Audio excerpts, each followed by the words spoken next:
Delimitation కు వ్యతిరేకంగా తెలంగాణ ముఖ్యమంత్రి రేవంత్ రెడ్డి చేసిన ఫైట్ జాతీయ స్థాయిలో హైలైట్ అయింది కదా సార్. బండి సంజయ్ అంటూ ఉన్నారు సార్, రాహుల్ స్థానాన్ని ఆక్రమించుకోవడానికి రేవంత్ రెడ్డి ప్రయత్నం చేస్తూ ఉన్నాడు అని చెప్పేసి. సరే, బండి సంజయ్ మరి రేవంత్ రెడ్డి గారు చాలా గొప్ప పని చేస్తా అని చెప్పుకుంటున్నాడు కదా. కానీ గ్రామ స్థాయిలో, కింది స్థాయిలో, గ్రౌండ్ స్థాయిలో మహిళలు ఆయన విషయంలో ఏ విధంగా చీదరించుకుంటారు, ఏ విధంగా తిట్టుకుంటారో పాప ఆయన తెలుస్తలేదు. ఆయన ఇంటర్వ్యూస్ లో చెప్తలేదు పాప ఆయనకు. నేను చాలా పెద్దగా అయిపోయినా, ఢిల్లీని శాసించేది నేనే, తొందర అవకాశం దొరికితే రాహుల్ గాంధీ ప్లేస్ లో కూర్చోవాలి నేను. ఆయన ఆలోచన కదే. ఇది రాహుల్ గాంధీకి ఏం తెలియదు. రాహుల్ గాంధీ ప్లేస్ కోసం రేవంత్ ప్రయత్నిస్తున్నారు. రాహుల్ గాంధీ ప్లేస్ ను కాంగ్రెస్ లో ఎవరైనా ఫిల్అప్ చేయగలరా? No sir. చేయగలిగితే, ఒకవేళ అది కూడా రాహుల్ గాంధీ కోరుకుంటే ఒక్కరు చేయగలుగుతారు, ప్రియాంక గాంధీ. ఇంకా ఎవరు చేయలేరు. ఇప్పుడు రిలయన్స్ లో ముఖేష్ అంబానీ స్థానం కొరకు జనరల్ మేనేజర్ ప్రయత్నించింది అనుకోండి, వస్తుందా అది? అది ముఖేష్ అంబానీ స్థానం కదా. ఇప్పుడు మీ ఛానల్లో మీ చైర్మన్ స్థానాన్ని మీరు ఫిల్అప్ చేయగలరా? మీరు తల కిందులు పైకి కింది తపస్సు చేసినా మీ తరం కాదు. ఎందుకంటే is the owner of the property కదా. రాహుల్ ఇది కాంగ్రెస్ పార్టీ మాత్రమే కాదు, అది నెహ్రూ కుటుంబ ప్రొపరేటరల్ కాన్సర్న్. ఇప్పుడు జవహర్లాల్ నెహ్రూ, ఇందిరాగాంధీ, రాజీవ్ గాంధీ, సోనియా గాంధీ, రాహుల్ గాంధీ, ప్రియాంక గాంధీ, రాహుల్ ఇంకో గాంధీ. అదే ఫ్యాక్ట్ కదా. ఇప్పుడు చంద్రబాబు నాయుడు స్థానంలోకి రావాలని యనమల రామకృష్ణుడు ప్రయత్నం చేస్తున్నాడు, చినరాజప్ప ప్రయత్నం చేస్తున్నాడు, కేశవ్ ప్రయత్నం చేస్తున్నాడు. నవరా అంటే చెప్పండి, వాళ్ళంతా ప్రయత్నం చేసినా అవుతారా? సో మీరు చంద్రబాబు స్థానంలో లోకేష్ ఉంటారు, ఇంకెవరు ఉంటారు? సో కేసీఆర్ స్థానంలో రావటానికి ఎర్రవల్లి దయాకర్ రావు ఎత్తుగడేస్తున్నాడు, నిరంజన్ రెడ్డి ఎత్తుగడేస్తున్నాడు, వివేకానంద చూస్తున్నాడు. అంటే నవరాజనం. కేసీఆర్ స్థానంలో కేటీఆర్ అవుతారు, కాకపోతే హరీష్ రావు అవుతాడు, కవిత అవుతుంది మళ్ళీ వచ్చేనా. కానీ ఇంకోరు ఎందుకు అవుతారు చెప్పండి నాకు. సో అందువల్ల మీకు సో ఇవన్నీ కుటుంబ పార్టీలని బీఆర్ఎస్ అంటది, బీజేపీ అంటది. तो परिवारवादी परिवारवादी में जो परिवार में है वो ही होता. రేవంత్ రెడ్డి రాహుల్ గాంధీ का परिवार में नहीं है ना. సో పరివారవాద పార్టీలో పరివారాన్ని దాటి ఇంకెవరూ కాలేరు. మీరు ఎంత క్లోజ్ అన్నా ఉండనియండి. ఇప్పుడు నా యూట్యూబ్ ఛానల్ కు ఓనర్ నా తర్వాత ఎవరైతారు? నా కొడుకో, నా బిడ్డో, నా మనవరాలు అయితే తప్ప మీరైతారా?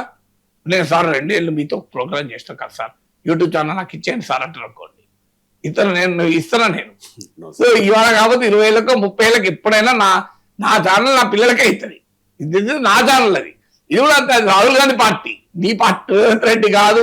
ఇంకెవరైనా డీలర్లు అవుతారు, డిస్ట్రిబ్యూటర్లు అవుతారు, కాంట్రాక్టర్లు అవుతారు, సబ్ కాంట్రాక్టర్లు అవుతారు, జనరల్ మేనేజర్లు అవుతారు, హెచ్ఆర్ మేనేజర్ అవుతారు, ఫైనాన్స్ మేనేజర్ అవుతారు, వైస్ ప్రెసిడెంట్ అవుతారు, ఏమన్నా అవుతారు, ఎండి కూడా అవుతారు, చైర్మన్ అయితే కాదు.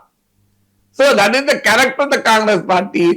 అయితే పోనీ మీరు దేశ రాజకీయాల్లోకి రావాలని రేవంత్ చూస్తున్నాడు అనే వాదన ఉంది రాజకీయ వర్గాల్లో. It is maybe possible. ఎందుకంటే Revanth Reddy is an aspirational politician. నేను చాలాసార్లు చెప్పాను, నేను ఇది వెరీ వెరీ ఆస్పిరేషనల్ పొలిటీషియన్. దాంట్లో ఏమీ డిస్ప్యూట్ లేదు. అంటే ఒక లక్ష్యం పెట్టుకుంటాడు, ఆ లక్ష్యానికి చేరువయ్యేందుకు నిరంతరం ప్రయత్నం చేస్తూనే ఉంటాడు. పట్టు వదలని విక్రమార్కుడు చెట్టు కిందికి మరల వెళ్ళి అన్నట్లు. సో అందువల్ల మీకు గమనించిన రేవంత్ రెడ్డి జర్నీ 2007లో జెడ్పీటీసీగా గెలిచాడు ఫస్ట్ టైం. మీకు ఆశ్చర్యం అవుతుంది, నేను అప్పుడు ఎమ్మెల్సీ గెలిచిన. సో నేను ఎమ్మెల్సీగా గెలిచిన రోజు రేవంత్ రెడ్డి జెడ్పీటీసీగా గెలిచి ఎమ్మెల్సీ అయ్యాడు. సో అక్కడి నుంచి జర్నీ మొదలై ఏమైంది, 2009కి వచ్చే వరకు ఎమ్మెల్యే అయ్యింది. 2014లో కేసీఆర్ ఇక మామూలు అటాక్ కాదు, సర్వశక్తులు వడ్డీ రేవంత్ రెడ్డి కొడంగల్ ఓడించాడు. ఏమైంది ఆయన 2014లో?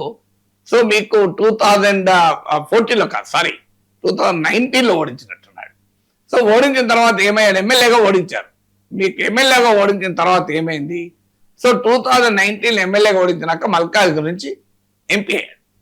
సో కేసీఆర్ మీకు రేవంత్ రెడ్డిని ఎమ్మెల్యేగా ఓడిస్తే, ఎమ్మెల్సీ నుంచి ఎమ్మెల్యే అయ్యాడు, ఎమ్మెల్యేగా ఓడిస్తే ఎంపీ అయ్యాడు. ఎంపీ అయిన తర్వాత మీకు మళ్ళీ ఆఖరికి 2023కి వచ్చే వరకు ఏకంగా మీకు సీఎం అయి కూర్చున్నాడు. సో ఈ ట్రాన్సిషన్ అయితే క్లియర్ గా కనబడుతుంది కదా. సో అందువల్ల ZPTC, MLC, MLA, MP, working president, PCC president, తర్వాత సీఎం. సో ఈ ట్రాన్సిషన్ చూసిన వారికి, ఈ గ్రాఫ్ చూసిన వారికి ఏమర్థమవుతుంది, ఆయనలో ఉన్న కిల్లర్ ఇన్స్టింక్ట్ అర్థమవుతుంది. ఎస్, రేవంత్ రెడ్డి నేను 2007 నుంచి అబ్జర్వ్ చేస్తూ వచ్చాను, 19 ఏళ్ళ నుంచి. సో నేను ఇదో కూడా చెప్పాను, నా పక్క సీటే. సో అనేవాడు, అన్న సార్ నేను ఎప్పుడోసారి సీఎం అవుతా సార్, అన్న నేను ఎప్పుడోసారి సీఎం అవుతా అన్నాడు. అదేందా సీఎం ఎట్లయితామంటే ఇక నాకు అదంతా తెలియదు సార్ అవుతా అన్నట్టు. అంటే ఆ రకమైన లక్ష్యం పెట్టుకున్న నాయకుడు, దాంట్లో ఏం డిస్ప్యూట్ లేదు. సో అందుకే మీరు గమనించండి, ఎమ్మెల్యే కూడా కాలే, సారీ మినిస్టర్ కూడా కాలే. లేకుంటే కేసీఆర్ టైంలో రేవంత్ రెడ్డి కనుక కేసీఆర్ తో అడ్జస్ట్ అయ్యి ఉంటే, అండర్స్టాండింగ్ లోకి వచ్చి ఉంటే మినిస్టర్ కాకపోయాడా? ఎవరెవరు అయ్యారు కదా, ఈయనెందుకు కాకపోయాడు? కానీ కాడు.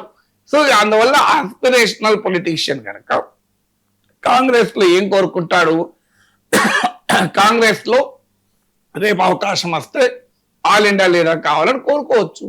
మల్లికార్జున ఖర్గే ప్రెసిడెంట్ కాలేదా? మల్లికార్జున ఖర్గే ఏమన్నా సీఎం ఉన్నాడా? సీతారాం కేసరి కాలేదా? చాలా మంది బయట వాళ్ళు కూడా పార్టీ ఆల్ ఇండియా ప్రెసిడెంట్లు అయ్యారు కదా. సో ఆల్ ఇండియా ప్రెసిడెంట్ కు ట్రై చేస్తున్నాడా? చేయొచ్చు. ఎందుకంటే యంగ్ లీడరు, ఒక రాష్ట్రానికి ముఖ్యమంత్రిగా చేస్తున్నాడు. ఇప్పుడు భారతదేశం మొత్తంలో ఈ స్థాయిలో పొలిటికల్ ప్రొఫైల్ ఉన్న నాయకుడు లేడు కాంగ్రెస్ లో. సిద్ధరామయ్య కర్ణాటక సీఎంగా ఉన్న ఆయన శివకుమార్ తో ఫైట్ కే సగం బలం పోతుంది. ఇక ఢిల్లీ మీద ఎక్కడ ఆలోచిస్తారు? బెంగళూరు సీట్ గురించి చూసుకుంటే కష్టమైంది. ఇక్కడేమో తిరుగులేనయ్యాడు. సీనియర్లు గులిగినా అలిగినా వాళ్ళు ఏమీ చేయలేక ఇప్పుడు రేవంత్ నాయకత్వంలో ఉన్నారు. మీరు గమనించండి, 2023 తర్వాత మా ముఖ్యమంత్రి రేవంత్ రెడ్డి అని ఒక్క మంత్రి సీనియర్ అనేవారు కాదు. అప్పుడు బయట తీయండి, అప్పుడు మీకు బట్టి విక్రమార్క, ఉత్తమ్ కుమార్ రెడ్డి, శ్రీధర్ బాబు, వీళ్ళ బయట చూడండి, ఎక్కడ ముఖ్యమంత్రి అనేవారు కానీ రేవంత్ రెడ్డి అనేవారు కాదు. ఇప్పుడు మీరు బట్టి విక్రమార్క కూడా మా ముఖ్యమంత్రి రేవంత్ రెడ్డి గారు వచ్చి మీకు పట్టాలు ఇస్తారు అని అన్నాడు మన ఖమ్మంలో. సో అంటే నిన్నటి దాకా అన్నది వాళ్ళు కూడా ఒకప్పుడు రాజశేఖర రెడ్డి ముఖ్యమంత్రిగా ఉన్న రోజుల్లో మేము చూసేవాళ్ళం. ఉత్తమ్ కుమార్ రెడ్డి, శ్రీధర్ బాబు, కోమటిరెడ్డి వెంకరెడ్డి, వీళ్ళందరూ, సవితాంధ్రారెడ్డి, ప్రతి మంత్రి ఒక 2 సెంటెన్స్లో మాట్లాడితే అందులో ఒక 2 సార్లు కనీసం ఒక్కసారన్న రాజశేఖర రెడ్డి పేరు రావాల్సిందే. మా నాయకుడు రాజశేఖర రెడ్డి, రాజశేఖర రెడ్డి, రాజశేఖర రెడ్డి, అది ఒక ప్రతి 2 సెంటెన్స్లో ఒక సెంటెన్స్ ఒకసారి అనేవాళ్ళు. ఇప్పుడు రేవంత్ రెడ్డి అనడే మానేశారు, ఇప్పుడు అన్నం మొదలు పెట్టారు.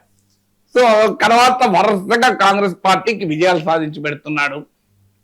తన రాజకీయ ప్రత్యర్థులైన కేసీఆర్ మామూలు వ్యక్తి కాదు కదా, రాజకీయ దురంధరుడు కదా.